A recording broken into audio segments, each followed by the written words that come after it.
머리에 흰 눈을 간직했다 하여 이름 붙여진 소백산.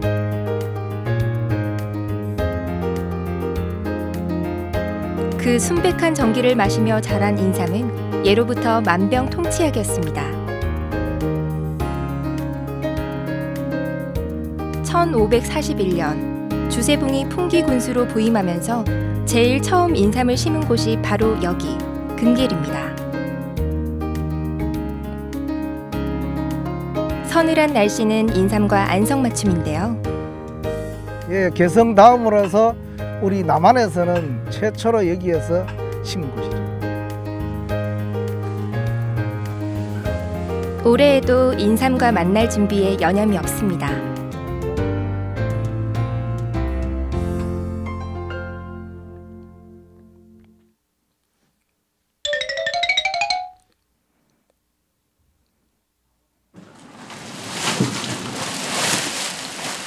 몇 년 동안 그 까다로운 성격 맞추며 금이야 오기야 키운 인삼.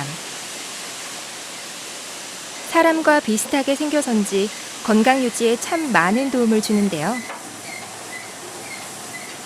몸에 묻은 흙을 깨끗이 씻어낸 인삼은 다양한 제품으로 가공됩니다. 무엇으로도 변신할 수 있는 무한한 가능성을 지닌 인삼 농축액. 흔히 알약이나 드링크 형태로 만들어집니다.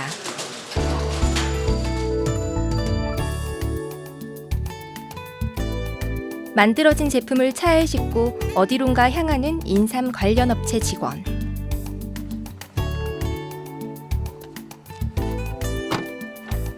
소비자들이 안심하고 먹어도 되는지 성분 검사를 받기 위해 연구소를 찾았습니다.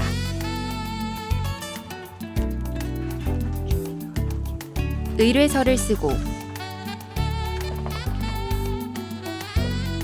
처음 품 안에서 자식을 떠나보내는 것처럼 초조하게 결과를 기다립니다. 농가 같은 경우에는 인삼 자체를 이제 출하하는 데 있어서 기준이 있습니다. 기준이 있기 때문에 뭐 잔류농약이라든지 그다음에 중금속이라든지 이런 허용치 기준 이상이 초과가 된다면 농가 자체를 이제 소각을 하는 일이 있기 때문에 그 이제 기준치에 허용이 되는지를 저희들이 분석 업무를 지원해주고 있고, 일반 업체 같은 경우에는 이거를 이제 시각청이라든지 시각청에 이제 고시된 그 항목에 대해서 이제 적합한지를 저희들이 분석을 해줌으로써 제품을 원활하게 만들 수 있는 일을 하게끔 저희들이 도와주고 있는 겁니다. 화학 비료를 주지 않고 얼마나 건강히 키웠는지 확인하기 위해 실시하는 농약 성분 검사.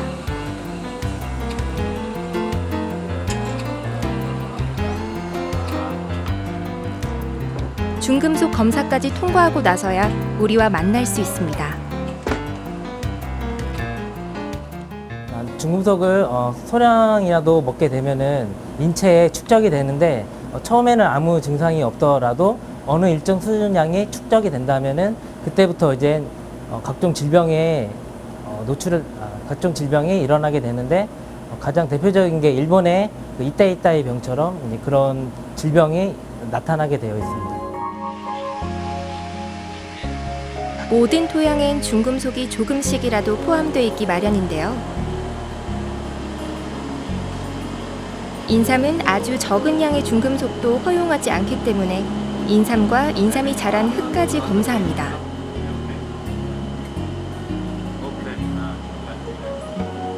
인삼이 토양의 중금속을 흡수했는지 확인하기 위해서죠.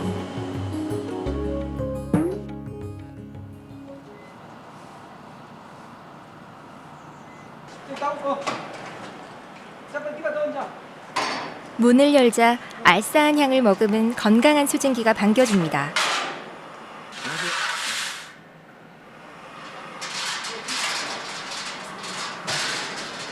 풍기로 쪘다가 건조시키는 과정을 여러 번 반복해서 만들어지는 붉은 갈색빛 홍삼.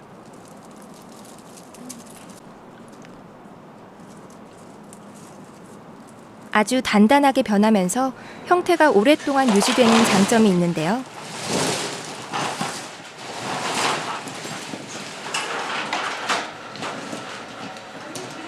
모양과 색깔, 형태에 따라 천삼, 지삼, 양삼의 등급으로 나눌 수 있습니다.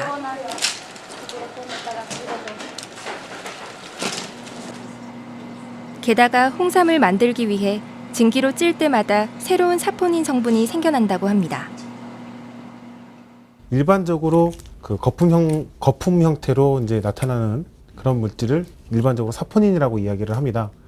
그래서 이제 뭐 콩이나 팥, 도라지, 그다음에 뭐 인삼엔 당연히 있고요. 아마 성질적으로 비슷하게 생긴 애들이 많이 가지고 있는 물질 사포닌이라고 이야기합니다. 그럼 진세노사이드는 뭔가요? 진세노사이드는 사포닌 중에서도 인삼만 특이하게 가지고 있는 성분이 그 사포닌들을 총칭하는 것이고요. 일반적으로 뭐 RB1, RG1, RG3, 뭐 RA, RE 뭐 등등등 한 30여 가지가 현재 학계에 보고된 바 있습니다.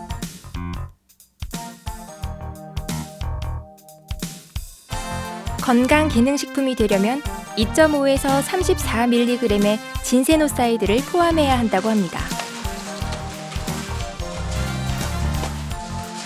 히라버로 비누라는 뜻을 가진 사포닌.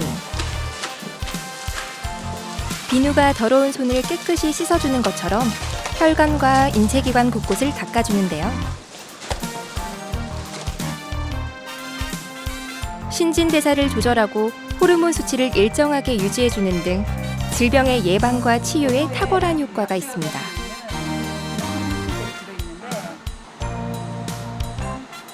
식품뿐 아니라 화장품의 재료로도 사용되는 사포닌 덩어리 홍삼.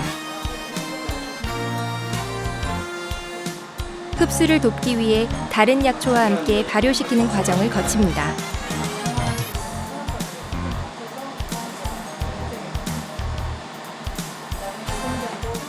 발효를 왜 하느냐 하면은 일반적으로 우리가 식물 속에 들어있는 여러 가지 생리활성 물질 같은 경우에는 우리가 이제 바로 얼굴에 바른다거나 바로 이제 먹었을 경우에 소화 흡수가 되기 힘든 여러 가지 복잡한 학 구조로 되어 있거든요. 근데 그런 구조를 우리가 이제 미생물의 힘을 빌려 가지고 미생물이 만들어내는 여러 가지 생리활성 물질이라든지 효소에 의해서 그 복잡한 구조가 단순해지면서 소화 흡수율이 정지되는 구조 쪽으로 변하게 되어 있어요. 그래서 그러한 구조를 우리가 이제 발효를 이용해서 도출을 시켜서 그 소재가 많이 들어 있으면 들어 있을수록 화장품을 이제 피부에 발랐을 경우에 흡수율이라든지 먹었을 경우에 소화 흡수율에도 굉장히 도움이 된다고 지금 여러 가지 과학 데이터가 분석이 돼서 보고가 되고 있는 상황입니다.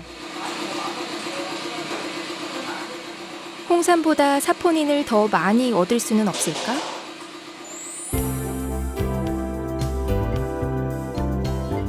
단순한 발상에서 시작된 아이디어는 증기에 찔수록 새로운 사포닌이 생성된다는 원리를 등에 업고 흑삼을 탄생시켰습니다.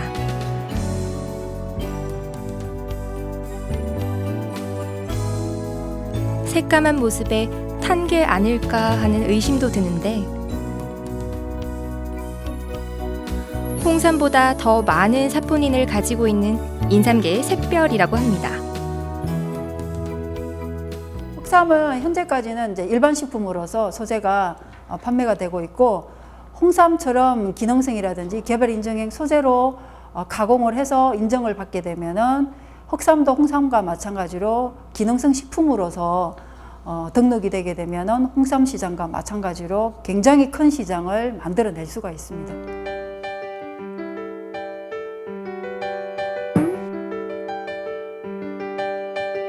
인삼에 대한 연구는 언제부터 계속되었던 걸까요?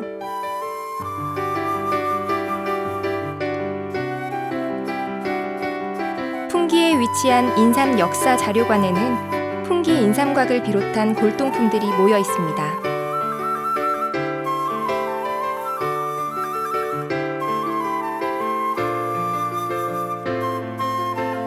노산 인삼이라고 적힌 나무 상자엔 60년 묵은 산삼까지도 보관되어 있는데요.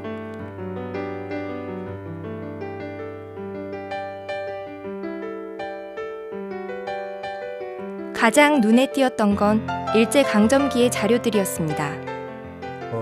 소화 10년 3월 우리나라 연대로 치면 1935년도입니다. 1935년도에 소화 이제 인삼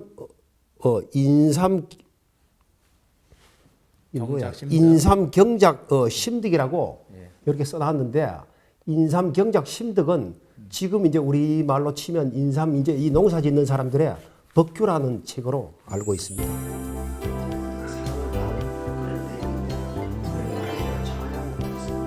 인삼을 키우기 어려운 토양과 기후를 가진 일본인들은 그에 대한 갈증이 더욱 깊어졌고 일제강점기를 넘어서 6, 70년대까지도 그 연구를 멈출 수 없었습니다. 사실은 이제 60년, 70년도에 들어가서 인삼 연구는 우리 대한민국이 주도한 게 아니라 과거에는 주로 일본에 있는 뭐 동경대학이라든지 오사카 대학이라든지 뭐 히로시마 대학이라든지 그런 쪽에서 인삼에 대한 어떤 성분, 양리 효능 연구를 많이 한 게 사실입니다. 인삼 종주국이지만 그 연구에 대해선 소홀했던 우리나라. 금산의 연구소에서는 이 오명을 씻어내고 국내 연구를 활발히 하기 위해 노력 중입니다.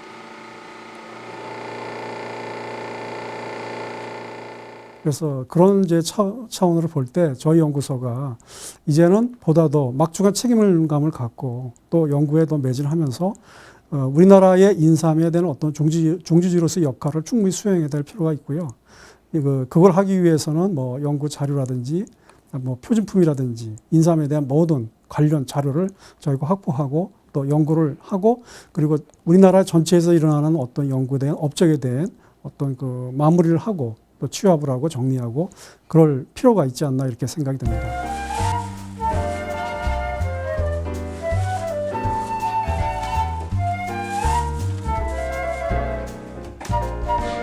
오랜 시간 좋은 것만 주고 아끼며 자식처럼 키워온 인삼.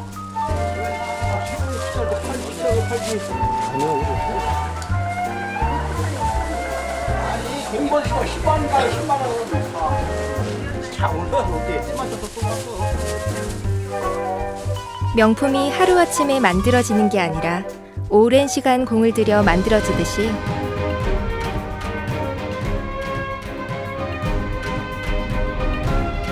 전통 방식에 세계의 트렌드를 더하는 발전을 거듭한다면 진정한 명품 인삼 종주국이 되지 않을까요?